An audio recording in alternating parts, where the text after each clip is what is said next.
Olá pessoal, bom dia, boa tarde, boa noite, com muito amor e carinho e a paz do Senhor Jesus Cristo a todo o povo de Deus no mundo. Eu sou Sandra Nascimento e tudo bem com vocês? Todos estão bem?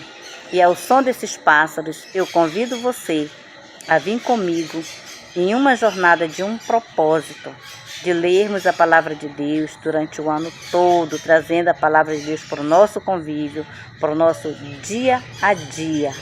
E hoje nós já estamos no 2º capítulo de Gênesis. Vamos pegando a nossa Bíblia, porque nela agora nós vamos ver um Deus muito criativo, um Deus criativo. E eu chamo vocês, e a chamada é: dê aquele like que faz toda a diferença, se inscreva no canal, compartilhe o canal, e para que nós juntos possamos semear a palavra de Deus, do amor de Deus, do carinho de Deus, do cuidado de Deus pelo mundo. E muitas almas poderão ser salvas para Jesus, poderão ser ganhas para Jesus. Vamos lá na palavra? Muito bem. Gênesis capítulo 2, verso 1. Assim foram concluídas o céu e a terra, e tudo que nele há. No 7º dia, Deus já havia concluído a obra que realizara. E nesse dia ele descansou. E Deus abençoou o 7º dia e o santificou, porque nele descansou de toda a obra que realizara na criação. Capítulo 4. Esta é a história das origens dos céus e da terra, no tempo em que foram criados. Quando o Senhor Deus fez o céu e a terra, ainda não havia brotado nenhum arbusto no campo, e nenhuma planta havia germinado, porque o Senhor Deus ainda não tinha feito chover sobre a face da terra. E também não havia homem para cultivar o solo. Todavia brotava água da terra e irrigava toda a superfície do solo. Então o Senhor Deus formou o homem do pó da terra e soprou o seu fôlego em suas narinas, o fôlego da vida. E o homem se tornou um ser vivente. Ora, o Senhor Deus tinha plantado um jardim no Éden, para os lados do leste, e ali colocou o homem que formara. Então o Senhor Deus fez nascer do solo todo tipo de árvores agradáveis aos olhos e boa para o alimento. E no meio do jardim estavam a árvore da vida, do conhecimento do bem e do mal. No Éden nascia um rio que irrigava o jardim e depois se dividia em 4. O nome do primeiro é Pison. Ele percorre toda a terra de Havilah, onde existe ouro, e o ouro daquela terra é excelente. Lá também existe bidélio e a pedra de ônix. O segundo percorre toda a terra de Cuxi, que é Gion. E o terceiro, que corre pelo lado leste da Assíria, é o Tigre, e o 4º rio é o Eufrates. O Senhor Deus colocou o homem no jardim do Éden para cuidar dele e cultivá-lo.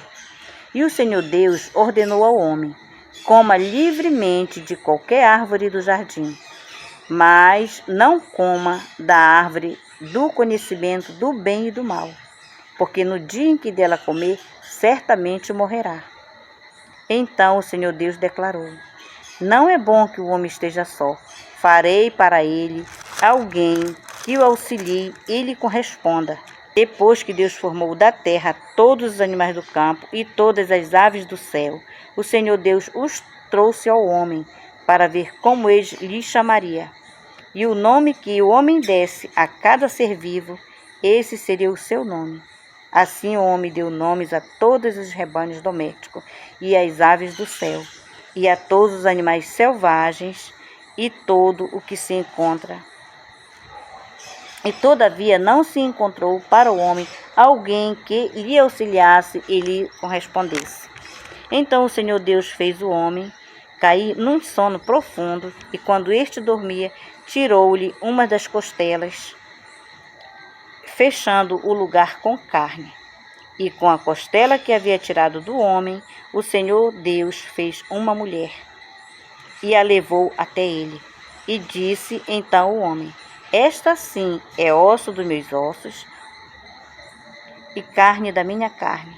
Ela será chamada mulher, porque do homem foi tirada. Por essa razão, o homem deixará o pai e a mãe e se unirá à sua mulher, e eles se tornarão uma só carne. E o homem e sua mulher viviam nus e não sentiam vergonha. Então, o que vimos na palavra foi que Deus descansou, mas isso não significa que ele deixou de agir. Ele parou para ver como foi bem sucedida a sua obra.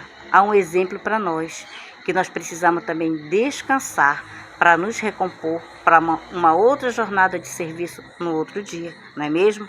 Então o Senhor deixou esse exemplo para nós, que nós precisamos também descansar. Mas nós vemos que Deus, ele continua sendo, ele sempre foi muito criativo, porque como fomos feitos do barro com as suas próprias mãos, ele nos formou e soprou dentro de nós o fôlego de vida. Nós somos o respirar do Senhor. Isso não é muito bom? Então, nós estamos sendo sempre forjados, trabalhados na mão do oleiro. Sempre somos trabalhados e sempre para sabermos discernir entre o bem e o mal. Porque ele disse, eu deixo a árvore da vida, mas que vocês dela não comam, para que vocês não venham ter o conhecimento. E para isso nós temos hoje em dia o conhecimento do bem e do mal. Então o homem e a mulher foram feitos assim em momentos distintos. Mas para que isso? Deus, na sua infinita maravilha, né, na sua criação, em momentos distintos, para essa diferença que faz relatar mais ainda a complementação de ambos os sexos. No primeiro relato, Deus criou primeiro o homem e ele colocou ele junto com os animais, para que esse homem ele viesse a vir dar nomes. Aí eu posso imaginar a criatividade de Adão, dando nome a todos esses animais, a todas essas aves, a toda essa criação que o Senhor deu.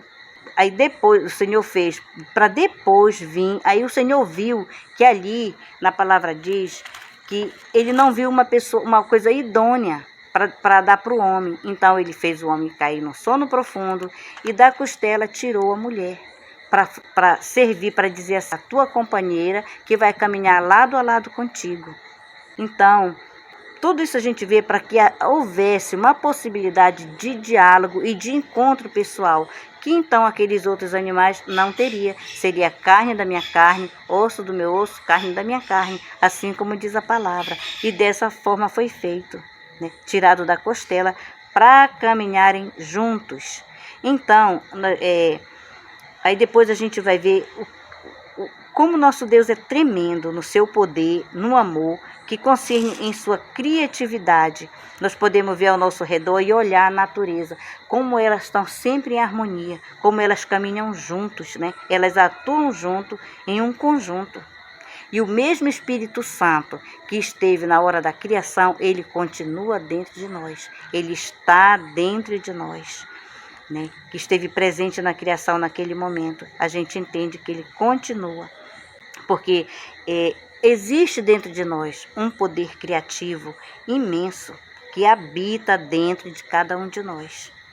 E que nós precisamos aprender a recorrer a esse benefício que o Senhor deu para nós, que é expressá-lo sem medo, né? Para que nós possamos ver que Deus ele deu essa capacidade a nós, para que nós possamos ter medo do novo. Tudo aquilo que é novo, a gente às vezes fica sempre, não, a gente tem que abraçar, as oportunidades que Deus coloca em nosso caminho. Por quê? Ele é um Deus criativo e que não parou no Jardim do Éden. Ele continua. Isso é maravilhoso demais. Ele continua a criação maravilhosa que ele fez e que está operando em você e em mim.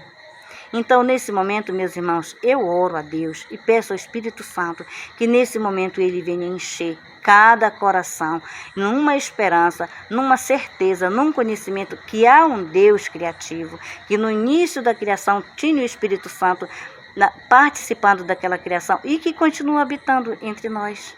Então eu convido eu e você a fazer parte desta criação de Deus, em levar a palavra de Deus, em levar esperança a todo mundo, que o Espírito Santo nesse momento possa alcançar cada vida, cada alma, cada ser com um desejo enorme de levar a palavra de Deus, continuar semeando a palavra que Ele colocou dentro do nosso ser quando Ele deu o nosso respirar.